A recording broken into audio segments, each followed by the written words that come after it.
Guys welcome to once again on my YouTube channel. तो चलिए आज हम लोग अपना क्लास 11 की जर्नी को स्टार्ट करते हैं। जैसा कि मैंने आपसे प्रॉमिस किया था कि मैं आपको डीके गोयल की बुक से कंटिन्यूअसली क्वेश्चन कराऊंगी जनरल एंट्री के।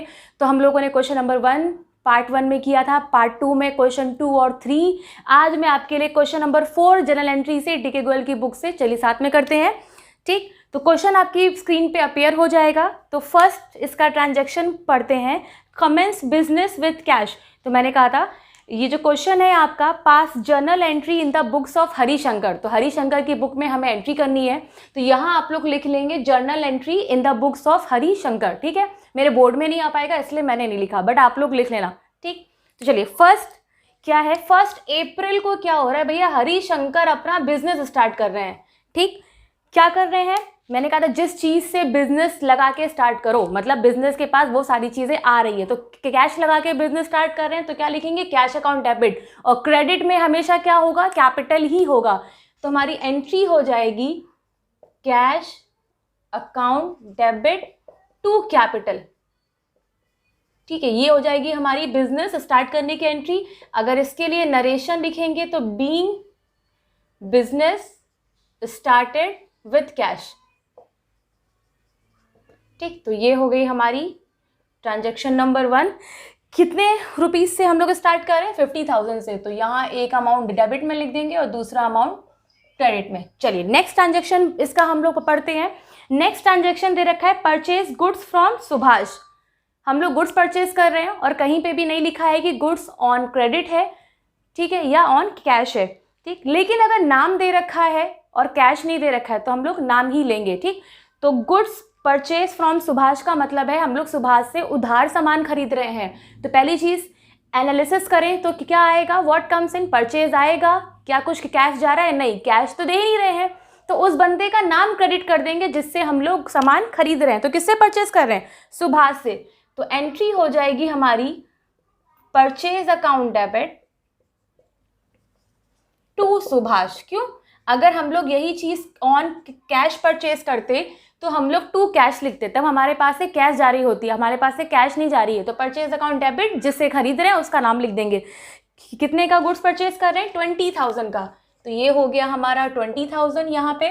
ठीक, नरेशन लिख देंगे being goods purchased from Subhash. ठीक है, हमने सुभाष से गुड्स परचेज किया। तो नरेशन बेसिकली में हम लोग यही बताते हैं कि हमने एंट्री क्या पास करी है। तो एग्जामिनर आपकी नरेशन पढ़ के समझ जाएगा कि जो एंट्री हुई है वो सही है या गलत है। कौन सी डेट को हुई थी, 2 अप्रैल को हुई थी हमारी। ठीक है, एंट्री। तो चलिए नेक्स्ट ट्रांजेक्शन पढ़ते हैं, सोल गुड्स टू रामनाथ। हम लोग रामनाथ को गुड्स सोल्ड कर रहे हैं। तो बताइए व्हाट गोज आउट, गुड्स जा रहा है। तो गुड्स जब खरीद के लाते हैं तो परचेज अकाउंट डेबिट लिखते हैं, और वही गुड्स जब हम लोग बेचते हैं, सेल करते हैं, तो क्या लिखते हैं, टू सेल्स। डेबिट में भैया जब सामान बेचेंगे तो दो ही चीज होगी, या तो कैश मिलेगी या तो बाद में मिलेगी। अभी मिल गई तो कैश अकाउंट डेबिट, बाद में मिलेगी तो उस बंदे का नाम डेबिट जिसको गुड्स सोल्ड किया है। तो किसको गुड्स सोल्ड किया है, रामनाथ को। तो एंट्री क्या हो जाएगी, रिसीवर कौन है, who is the receiver, Ramnath receiver है। तो डेबिट द रिसीवर हमारा रूल है, तो Ramnath debit to sales account. ठीक है, तो क्या लिख देंगे, रामनाथ डेबिट कर देंगे और लिख देंगे टू सेल्स अकाउंट। ठीक, हम लोग कितने का गुड सोल्ड कर रहे हैं रामनाथ को, 15,000 का। तो ये हो जाएगा हमारा 15,000 का। ठीक है, नरेशन हमारी हो जाएगी being goods sold to Ramnath, ये ऑन क्रेडिट है। ठीक, अगर हमने कैश गुड्स सोल्ड किया होता तो cash account debit to sales कर देते। कैश नहीं मिल रही है तो जहाँ पे कैश अकाउंट डेबिट करते थे वहाँ पे उस बंदे का नाम डेबिट कर देंगे जिसको हमने गुड सोल्ड किया है। तो देख लेते कौन सी डेट को एंट्री हुई थी, 4 अप्रैल को हमारी ये एंट्री हुई थी। चलिए नेक्स्ट ट्रांजैक्शन पढ़ते हैं, रामनाथ रिटर्न डिफेक्टिव गुड्स। भैया रामनाथ को हम लोगों ने गुड्स सोल्ड किया था तो ये एंट्री पास करी थी। आज रामनाथ हमें इसमें से कुछ वापस कर दे रहा है, बोल रहा है भैया सामान खराब निकल गया। तो मैंने कहा था तो अगर बेचा हुआ सामान वापस आएगा तो उसको हम लोग क्या बोलेंगे, सेल्स रिटर्न। और सेल्स रिटर्न की एंट्री, जो सेल्स करने की एंट्री थी उसी की उल्टी एंट्री पास कर दीजिए। जो क्रेडिट था वो डेबिट कर दीजिए और जो डेबिट है वो क्रेडिट कर दीजिए। डेबिट में कौन है, रामनाथ है ना, तो रामनाथ क्या हो जाएंगे, क्रेडिट। क्रेडिट में कौन है, सेल्स, तो सेल्स क्या हो जाएगा, डेबिट। तो हमारी एंट्री, लेकिन जब सेल्स को डेबिट करेंगे तो लिख देंगे सेल्स रिटर्न अकाउंट डेबिट। क्या लिख देंगे, sales return account debit to Ramnath. ठीक है, तो यहाँ पे नरेशन हो जाएगा being goods return from Ramnath. भैया जिसको बेचा था उसी से आज हमारा गुड्स वापस आ जा रहा है। कितने रुपीस का वापस आ रहा है हमारे पास गुड्स, 1000 का गुड्स वापस आ रहा है। तो यहाँ हम लोग लिख देंगे 1000, और ये हमारी जो एंट्री हो रही है किस डेट को हो रही है, 6 अप्रैल को हो रही है हमारी एंट्री। तो स्टूडेंट इतना आप लोग नोट डाउन कर लीजिए, फिर इसके आगे के ट्रांजेक्शन करते हैं। चलिए अब हम लोग इसका नेक्स्ट एंट्री पढ़ते हैं। नेक्स्ट ट्रांजेक्शन क्या है, रामनाथ रिटर्न डिफेक्टिव गुड्स, ये वाला हम लोग कर चुके हैं। इसके नेक्स्ट जो नीचे ट्रांजेक्शन है, receive cash from Ramnath and discount allowed. मैं रामनाथ तो गुड्स सोल्ड किया था, फिर उसने हमें वापस कर दिया, उसके बाद आज जाके वो हमें आज क्या कर रहा है, वो हमें आज पेमेंट कर रहा है, और पेमेंट रिसीव करते वक्त हमने उसे डिस्काउंट अलाउड कर दिया। तो देखिए क्या लिखा है, रिसीव कैश फ्रॉम रामनाथ। मैंने कहा अगर रामनाथ से हमें कैश मिल रहा है तो इसकी एंट्री क्या होगी, व्हाट कम्स इन, कैश आ रहा है, क्रेडिट द गिवर, देने वाला कौन है, रामनाथ, तो cash account debit to Ramnath. और जब हमने रामनाथ से कैश रिसीव किया तो हमने उसे डिस्काउंट दे दिया, जो कि हमारे लिए खर्चा है। भैया डिस्काउंट रिसीव होता तो इनकम होती है, हम अलाउड कर रहे हैं, मतलब हमारे लिए क्या एक्सपेंडिचर, और एक्सपेंडिचर क्या हो जाएगा, डेबिट। तो हमारी एंट्री हो जाएगी कैश अकाउंट डेबिट, जो हमें मिल रहा है रामनाथ से। डिस्काउंट अलाउड इसलिए डेबिट कर रहे हैं क्योंकि ये एक्सपेंडिचर है, और नॉमिनल रूल के अकॉर्डिंग सारे एक्सपेंडिचर क्या होते हैं, डेबिट है। इतना मिल रहा है और इतना नहीं मिल रहा, क्यों, क्योंकि हम उसे डिस्काउंट दे रहे हैं, लॉस है इसलिए डेबिट किया। किससे मिल रहा है, टू रामनाथ, जिसको हमने गुड सोल्ड किया था। तो देखिए बता रहा है वो कि 13,800 हमें मिल गया, ठीक है, 200 का हमने उसको डिस्काउंट अलाउड कर दिया। इसका मतलब रामनाथ हमें 14,000 देने आ रहा था, और हमने 13,800 रख लिया, बोला भैया 200 रुपये डिस्काउंट ले लो। तो क्या लिखेंगे narration, being cash received and discount allowed. ठीक, ये हो गया। कौन सी डेट को एंट्री हो रही थी, ये हमारी एंट्री हो रही थी 10 अप्रैल को। ठीक, चलिए आगे चलते हैं। Gopal sold goods to us. अब इसमें 99% बच्चे सेल्स की एंट्री करेंगे, बट इसका मतलब समझिए, Gopal sold goods to us, Gopal ने हमें गुड्स बेचा है, इट मीन्स हमने खरीदा है। तो हम यहाँ पे सेल्स की नहीं, यहाँ पे परचेज करने की एंट्री होगी। तो हम लोग किससे परचेज कर रहे हैं, गोपाल से। जाहिर सी बात है, कैश मेंशन नहीं है तो ये कैश परचेज है ही नहीं। ये कौन सी परचेज, हमारी क्रेडिट परचेज है। क्या लिखेंगे, परचेज अकाउंट डेबिट, क्योंकि हम लोग गुड्स परचेज करके ला रहे हैं। गोपाल हमें बेच रहा है, इसका मतलब हम गोपाल से खरीद रहे हैं। तो purchase account debit to Gopal. कितनी वैल्यू है देखिए, तो वैल्यू हमारी कितनी है, 10,000 की वैल्यू है। तो यहाँ पे नोट डाउन कर लेते हैं, ठीक है, लिख देते हैं being goods purchased from Gopal. ठीक है, तो ये हो गई गोपाल से गुड्स परचेज करने की एंट्री। कौन सी डेट को हो रही है, 12 अप्रैल को हो रही है। चलिए नेक्स्ट एंट्री पे आते हैं। पेड टू गोपाल, भैया आप गोपाल से गुड्स परचेज किया है तो उसे पेमेंट भी तो करना पड़ेगा।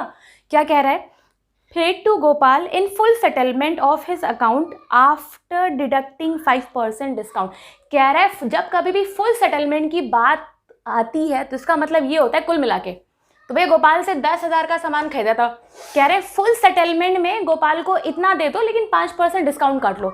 मतलब जब हम गोपाल को पेमेंट कर रहे थे तो हमने 5% का डिस्काउंट काट लिया, तो वो डिस्काउंट हमें मिला है ना, वो क्या है, डिस्काउंट रिसीव्ड। तो गोपाल को जब पेमेंट करेंगे तो गोपाल को मिल रहा है, गोपाल क्या हो जाएगा, रिसीवर, तो डेबिट हो जाएगा। हमारे पास से क्या आ जाएगा, भैया पेमेंट तो कैश में करेंगे, टू कैश, और 5% हम पेमेंट कर रहे हैं ना, क्योंकि आफ्टर डिडक्टिंग 5% काटने के बाद पेमेंट करना है। तो वो जो 5% हमने माइनस कर लिया वो हमारे लिए क्या है, डिस्काउंट रिसीव्ड, इनकम है, और इनकम सारी क्या होती है, क्रेडिट ही होती है। तो चलिए देखिए, गोपाल को 10,000 देना था, 5% तो डिस्काउंट रिसीव हमें हो गया, तो 10,000 का 5% हमारा आ जाएगा 500। तो गोपाल को देना कितना था, 10,000 देना था, 500 का हमारा डिस्काउंट हो गया, तो अल्टीमेटली हमने उसको 9,500 का पेमेंट कर दिया। तो यहाँ हम लोग क्या लिखेंगे, being cash paid to Gopal and discount receive. ये हो गई गोपाल को पेमेंट करने की और हमें डिस्काउंट मिल गई। कौन सी डेट को एंट्री हो रही थी? ये भी अच्छा, ये हमारी हो रही थी 14 अप्रैल को। यहाँ क्या लिख देंगे? 14। तो स्टूडेंट इतना नोट डाउन कर लीजिए, फिर इसके आगे के ट्रांजेक्शन करते हैं हम लोग। चलिए अब हम लोग इसका आगे के ट्रांजेक्शन पढ़ते हैं और उन्हें नोट डाउन करते हैं एंट्री के फॉर्म में। तो नेक्स्ट दे रखा है 15 अप्रैल को पेड रेंट। पेड रेंट तो एक्सपेंडिचर है ना, और नॉमिनल रूल के अकॉर्डिंग सारे खर्चे डेबिट होते हैं कि नहीं होते हैं? तो क्या लिख देंगे हम लोग? Rent account debit. ठीक है भैया, जो भी खर्चे का पेमेंट करो वो खर्चा account debit to cash. Cash में ही तो पेमेंट करोगे, तो क्या लिख देंगे? Being rent paid by cash. ठीक है, कितनी वैल्यू का रेंट पेड कर रहे हैं? तो हमें वैल्यू दे रखी है 1000, तो 1000 यहाँ पे लिख देते हैं।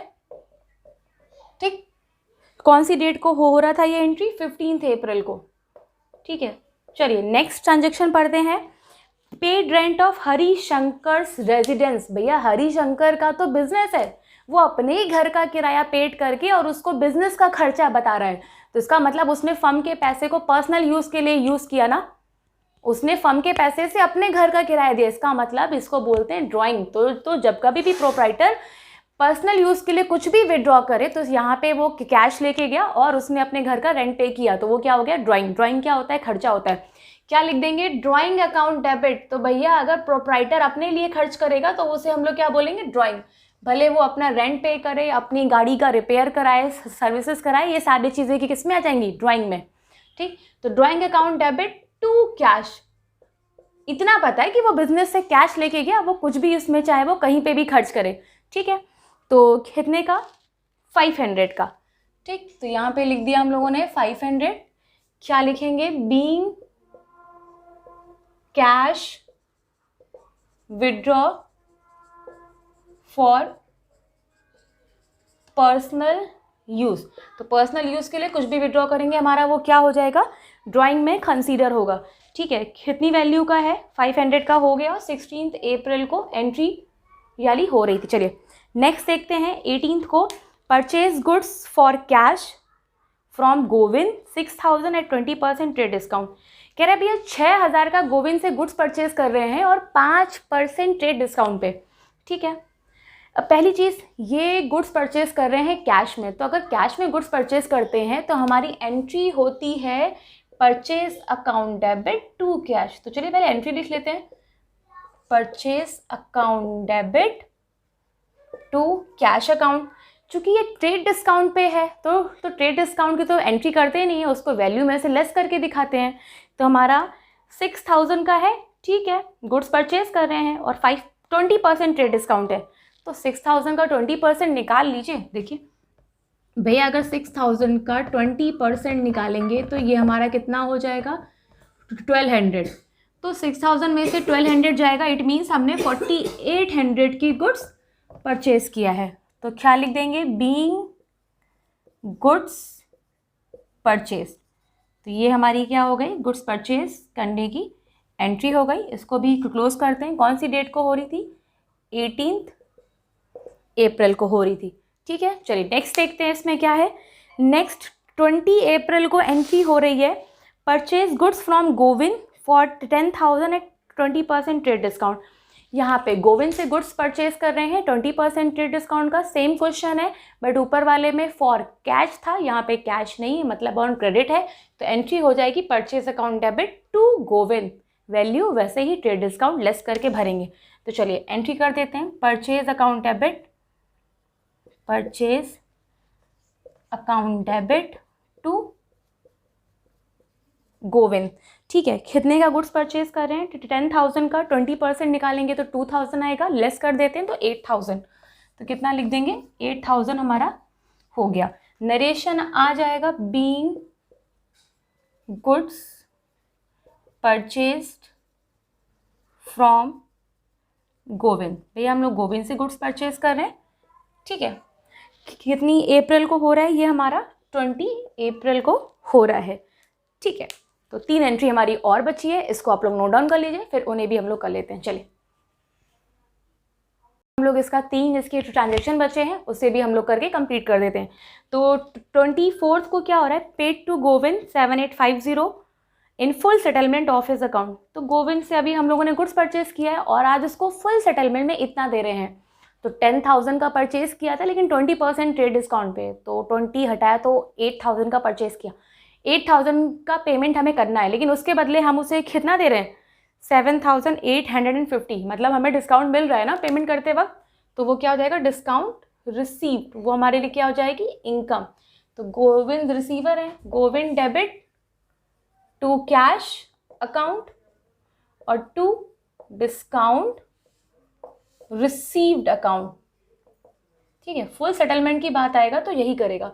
कितना देना था, 8,000 देना था, कितना दे रहे हैं, 7850। तो 7,850 मतलब 150 का हमें क्या मिल गया, डिस्काउंट रिसीव।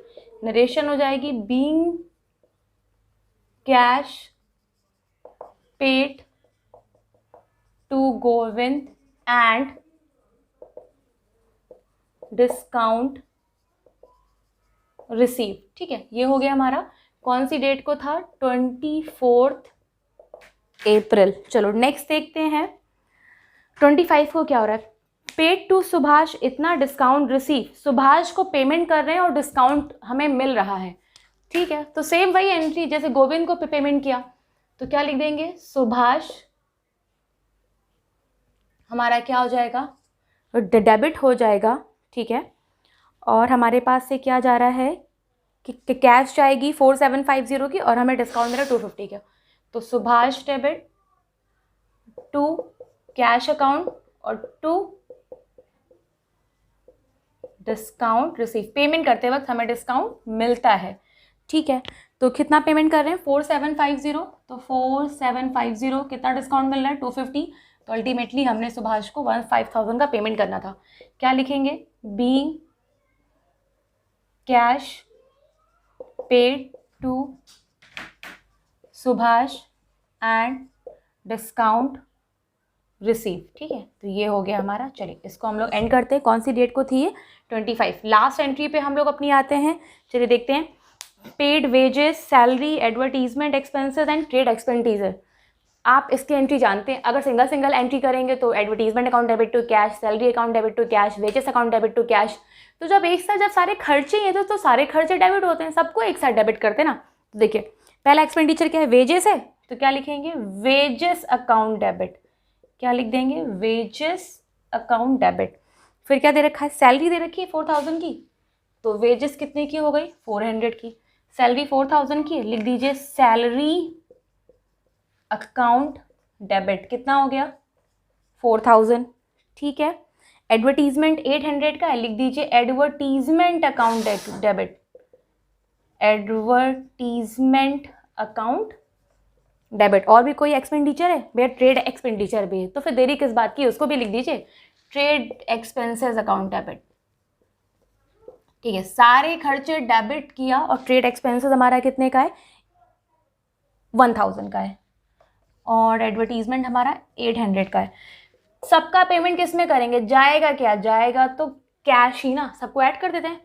4 और 1 5, 8 4 12, 5 8 6, 6,200 हमारा टोटल कैश हमारा चला गया। कौन सी डेट को हमारी ये एंट्री थी, ये हमारी एंट्री थी 30 अप्रैल को। ठीक है, क्या लिख देंगे, being expenses paid by cash. तो स्टूडेंट ये था हमारा डीके गोयल की बुक से क्वेश्चन नंबर 4। ठीक है, तो प्लीज़ अगर वीडियो अच्छा लगा हो तो लाइक करें, सब्सक्राइब करें एंड शेयर करें। उससे पहले नोट कर लें